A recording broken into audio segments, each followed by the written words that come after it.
So schools feels parents are not supportive, parents feel schools are not supportive, and ultimately you see the child is getting suffered because he doesn't know what to go, where to talk to, whom to ask, right?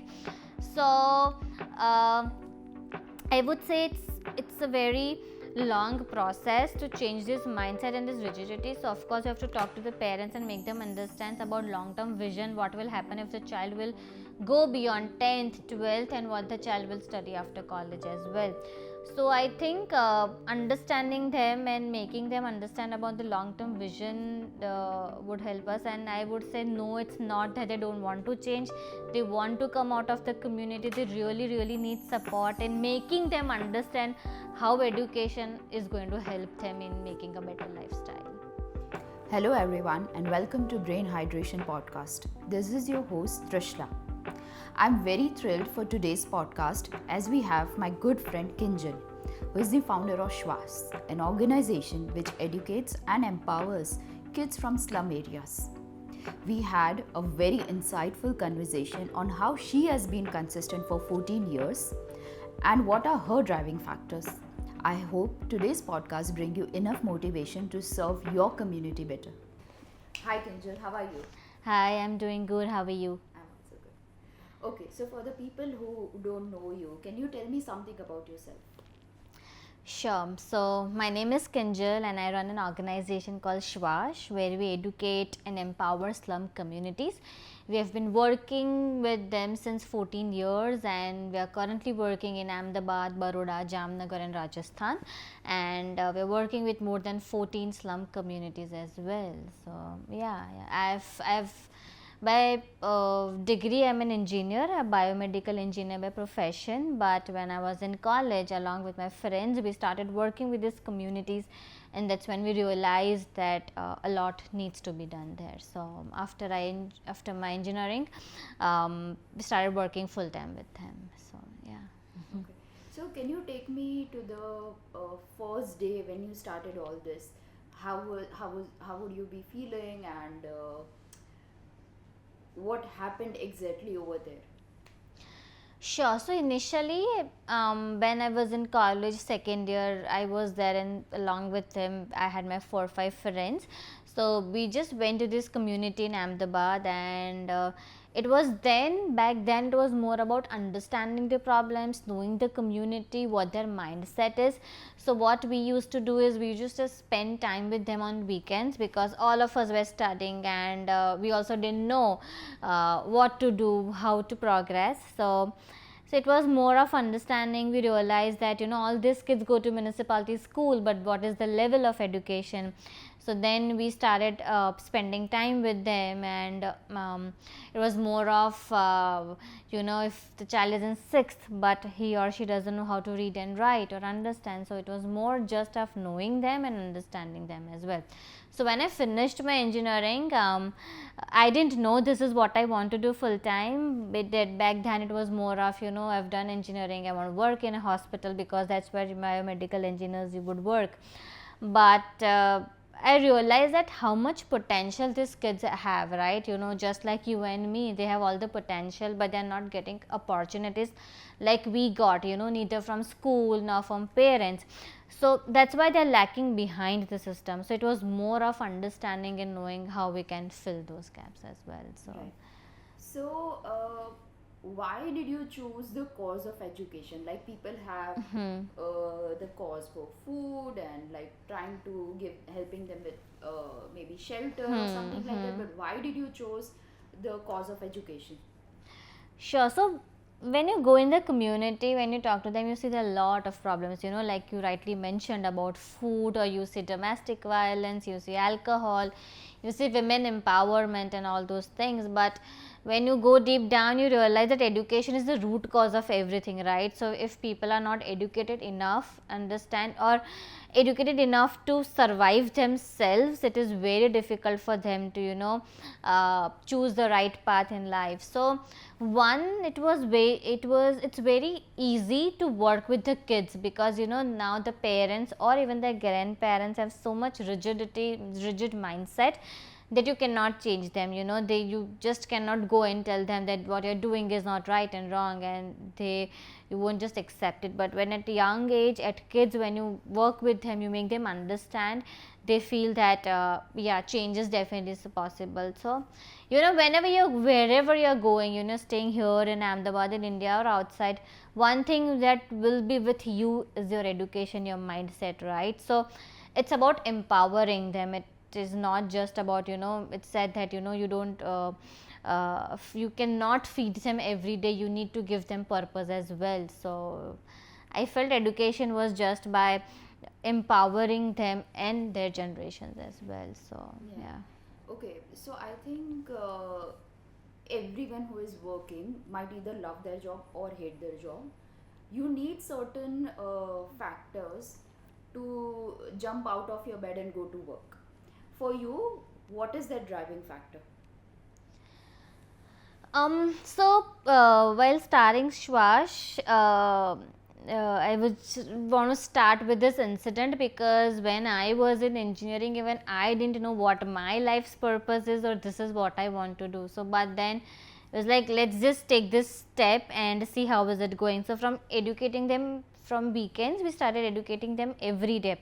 It was new for me as well, because none from my family, nobody has worked in this sector, or even to work with the parents or the communities. We didn't know how this is going to turn out, right? So what happened was, initially maybe it was winters and we had our morning class, and kids were late every day by 15 minutes, 20 minutes or half an hour or so. And I told them that if tomorrow also you come late and you are not on time, we are going to shut this class and I'm not going to come from tomorrow. And the other day they did actually come late by 20 minutes, and I just shut it down and I went home, and I realized, oh, this is not working, because I think they don't really care, or they don't really trust us. But to my surprise, after 30 minutes or so, all of these kids came to my home telling them, that we're really sorry. And they just started telling why they were late, because they have so many problems at home. Their teacher pani nahi aa raha hai, parents have to go to work, they are there. So, and that's when I realized that no, they trust us more than we do. They show that we need you too as much as you need us. So that was one day where I realized that, okay, this is where I took this leap of faith, and I was right in taking this leap of faith. And so even today, while we're educating so many kids, we see there's still so many kids out there who are not getting proper education. We don't know, it's just that you don't know why they are there, why we are here. It's just pure luck, right? So I feel that if we are procrastinating enough, it is their life that it is getting procrastinated in getting all the benefits that they should actually get. So I think that that thing of still not being able to cater to a lot of kids helps us keep moving fast and every day. So yeah. So as you said that you also thought that those kids might not come on time or something. In the same way, I think a lot of people, I think even me, would have this mindset that the certain kids or certain people from the slums are not going to change. They are going to remain the same because their surrounding is such, and because their parents are such. And for you have seen these kids from so close. Can you tell me how have they evolved? What is their mindset? Yeah, so I think what you're saying is very true. When you see from an outsider, you see that they are not going to change their mindset, their rigidity. They're just there, and their love, or they're happy and they want to be like this forever. But honestly, it's not true, right? So when you talk to a parent, or even just one family, when you talk to from kids perspective and from parents perspective, so these kids do go to school, but the level of education is not so good. So we have seen that a kid in 6th, 7th, at times in 9th grade also doesn't know how to read and write basic alphabets, numbers or kakko as well. And for parents, more kids are more hands of earning. So they want their kids to grow as soon as possible. So they help them in earning money and helping run the house. So what, when you talk to the parent, they would say that ma'am school में जा रहा है, but 10th तक तो government pass कर देंगे, but in 10th where they flunk because they don't know how to read and write, right? So if the child has to support the family after 10th, then the parents feel why not after 8th. And since municipality schools are only till 8th, they have to pay the fees for 9th and 10th grade as well. So they think that rather than enrolling them in school, I would rather want this child to help me in earning my daily wages. So it's actually a cycle. When you talk to the school, they will feel that parents are not sending, they are taking them to work with them, festivals, ye wo. But then so schools feels parents are not supportive, parents feel schools are not supportive, and ultimately you see the child is getting suffered because he doesn't know what to go, where to talk, to whom to ask, right? So I would say it's a very long process to change this mindset and this rigidity. So of course you have to talk to the parents and make them understand about long term vision, what will happen if the child will go beyond 10th, 12th, and what the child will study after college as well. So I think understanding them and making them understand about the long term vision would help us. And I would say no, it's not that they don't want to change, they want to come out of the community, they really need support in making them understand how education is going to help them in making a better lifestyle. You say that you have been consistent for 14 years now. So how have you developed this trust factor or a friendly connection with these kids and even with their parents, because those parents are sending those children to you for education. I think in the slum areas the parents play a huge factor. So how do you develop that trust with them, or how do they trust you? Sure. So for us, whenever we are starting with a new community or even with the existing community, for us what has worked really well is that we go every day. Every consistent day we talk to the parents, we go to their houses, we tell them that this is the place we are going to educate the child. So for us what we've also done is all our centers or all our places are near to the community. So it's just 1 or 2 minutes walking distance from where the parents or kids have to come. So even if the child is in grade 1 or even if the girls are above grade 8, the parents trust that they can come on their own.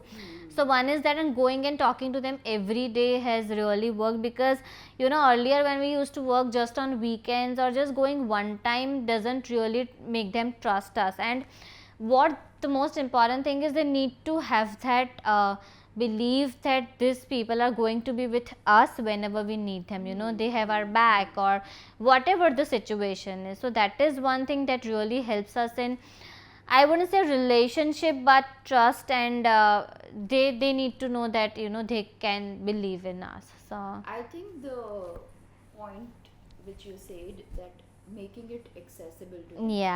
So I think there are a lot of education centers maybe in different cities, but the kids wouldn't come there every day because it's not accessible.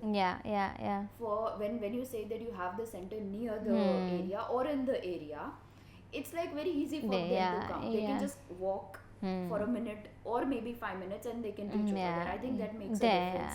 And when they come at the center, they also see that the changes are happening. The child can read, write. When the child helps their parents in their business or any work or any like small thing of taking things of understanding bank things or something like that, so that has really made believe parents that okay, this is working, education is really working because it is helping us as well. So so I think you have been doing this for so long, like 14 years as I said before.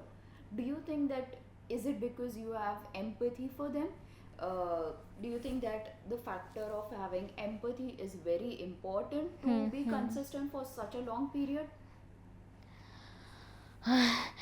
So when I would go to the parents or when I would talk to the kids or communities, honestly I don't feel empathized with them really, because I don't think that they want somebody to feel the pain that they are feeling, or somebody to just be with them and how do we put it, be with them and make them understand what it is all about, but they want somebody to just listen to them and give them a solution.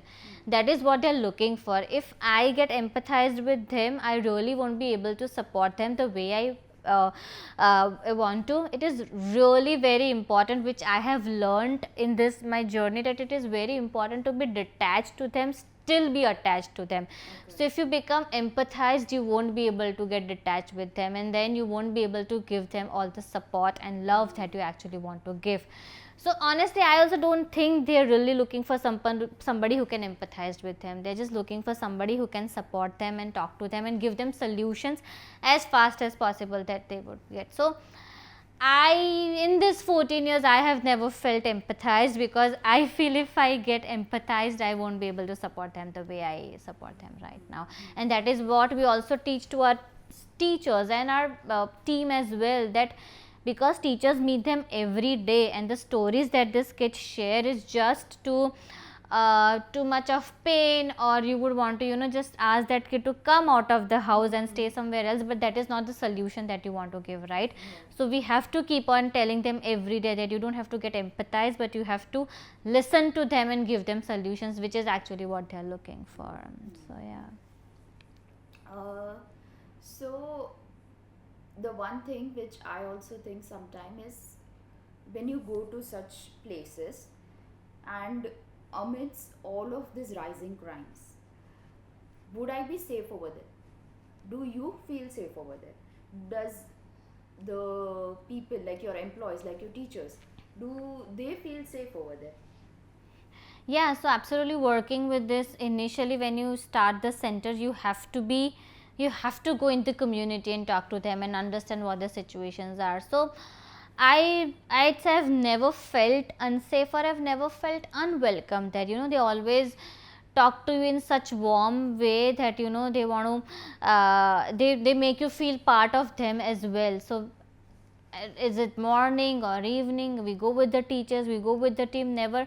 And it's not that we have been inside the slums as well so much that we have never felt that we are not safe, or they are not want you to come inside, and because they see that you want to go and you want to help them. So that is what has made us felt. Even with teachers, we have never felt anything such.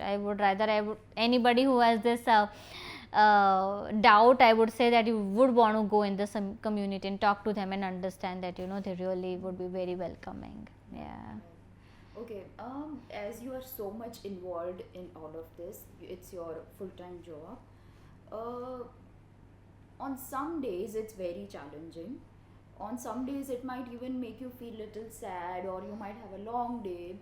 What is your happy place? Like, what are the what are the things which you would do to feel calm, or to charge yourself? So of course initially it was too much challenging, because listening to them, their stories, their everyday to day life, it was too overwhelming, or it was difficult to accept as well, that okay, this is also happening here in the same India that we are talking about, that India is going and talking about AI and going to Mars, but this is also the other reality of India, right? So but yeah, then you also see the hope that okay, there's this possibility that this can be changed as well. So I feel honestly the happy place would be just being around them, talking to them, just listening to their stories of school or their friends. So I honestly don't have that kind of work life balance or something. For me the work is honestly my life, and I want to do, this is what I want to do for the rest of my life. So I think being around them and talking to them would be my happiest place for sure. I think you are the very good example for someone loving their work. Yeah. And I wouldn't say it's their work. Yeah. It's something like you want to do every day. Yeah. Something what you love. Yeah. So it's just that I would say when people are confused about to follow their passion or not, at times they know what their passion is, but they still cannot pursue it. it was for me as well, but I took that leap of faith that okay, if I fail, it's okay, I'll not have the regret of not trying. So I would want to say that it's okay to follow your passion. You might even if you're not following your passion, you'll have rough day every day, but when you're following your passion, just for initial years or months you won't have that rough days, but it's very necessary to, it's very important to love your work, and then only you'll be able, because even if you have a husband or even if you have kids, the maximum time you're going to spend is with your work and not with them. So yeah.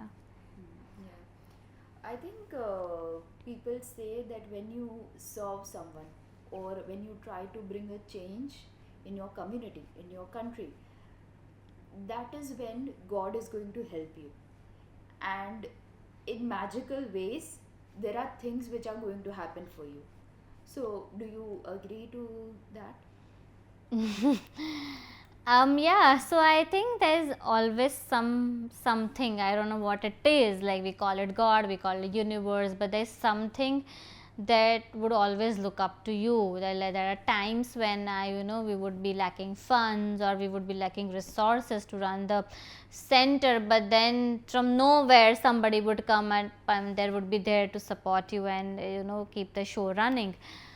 So I don't know if I am helping the communities or the community is helping them. I wouldn't say that, but I would definitely say that there is something that that would, if your intentions are pure and if it's the right path, then there will be somebody or something that would really help you keep on growing, and somebody who would actually show you the way that this is how you can go and grow. What is the biggest challenge which you are facing right now? The biggest challenge that we are facing right now is so as we are catering to 1400 kids right now, but even though we have been able to cater so many kids, there's still so many kids out there whom we have not been able to reach. Even in one community, if you are teaching 100 or 200 kids, there are still 3,000-4,000 kids who are not catered and just loitering around, and you don't know. And it's just so sad to see that how we can how we can educate these kids. So I think the challenges you're facing right now is, of course, you need funds to run this kind of organization. You need human resources who can actually connect your vision, because this is not just about money, right? It is actually impacting and changing lives that you're going to educate them. So people who understands this vision and who can relate to what you think and what you want. So probably human resources, I would say, funds, I would say, these are the challenges they are facing, which can help us grow. So, I think understanding your vision would be very important if someone wants to join the community. And I understand this very rightly, because I would agree to this point that education is the core problem. Sorry, it's the core solution. Yeah. Of all the problems going around, because only education can make you self-aware. So okay. On the nicer side, tell me one really good thing which happened recently, like in the year of 2023. Okay, so for us, when people ask what is success, for us success is something when you see a child's life changing. So we believe in education to empowerment. So whenever a child is getting enrolled, we would want a child to support till he or she becomes self-sufficient. And to see any life change, you really minimum need a decade to see that the life is changing. So the kids who were enrolled in our classes a decade back have now grown up, have are now employed, they're now working, and see that when they didn't have any hope of studying after grade 8, and now when you see finishing graduation and working at the good firms and earning good, that really makes you feel that okay, this is doable, and we see lives changing. So when earlier it was very difficult for the girls especially to study after grade 5th or grade 8th, because they still prevail that they get engaged at the age of 15, or they get married after 17 or 18 years of age. So to make the parents understand that it's not the right age, it's not what is right for her as well. So that is one thing we used to face faced a lot, but now we have seen, recently this girl named Jyoti, she cleared her college as well, and while she was doing, she started internship with a firm as well. So when we talked to the parents, we made them understand about her future and about the long term vision. As I mentioned, they really thought to give it a try, and we see that now she's graduated. So the change from not being girls being able to study after grade 8 to now girls being able to studying and finishing college and working has really made a difference. And it's not just Jyoti, seeing her, hundreds of girls in the community would get inspired and see that okay, this is doable and this is possible and we can also do that as well. So I feel that this is one such success story which really felt was of 2023. So Okay. yeah. So there are a lot of people who also wants to start an NGO, who wants to start doing something better for the community. And they are not sure if they want to, make it a full day job or like give themselves completely over there. You need sponsors for that for sure. Where do you get your sponsors from?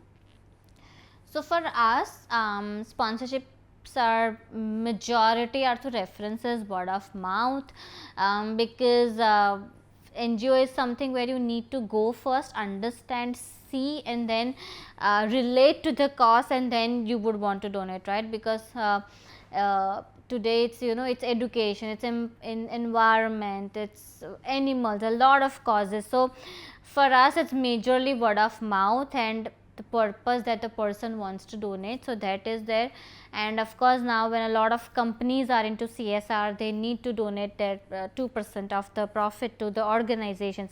So that has really helped us in sponsoring our centers. So a lot of our centers are sponsored by the companies, and they educate the kids, so that helps us educating the kids as well. So I would say individuals and corporates are our two sources where we get the funds from. And also they have been seeing you how consistent Absolutely, yeah. So the one of the major things in NGO is that people start but then they stop, and then there are people who are into activities or doing just events. But for Shwas, the different thing is that you're doing every day, and the impact is something that is going to be forever. So like if you are educating one child, the generations are going to educate it. It's not just that the child is getting educated. So that has really helped us, that studying, teaching them every day, working on ground, that's what has really helped Yeah, us. I mean, I have seen you since like 7-8 years. Yeah. I have seen Shwas evolving Yeah, since 7-8 yeah, years. yeah. Okay, what are your future goals of Shwas? So if I would say short-term goal, right now we are catering to 1400 kids. Our goal is to educate 5000 kids by Wow. December 2024. So that is what we are looking for it right now. What is your long-term goal? Tell me something which is like really your dream, My dream even if it's crazy.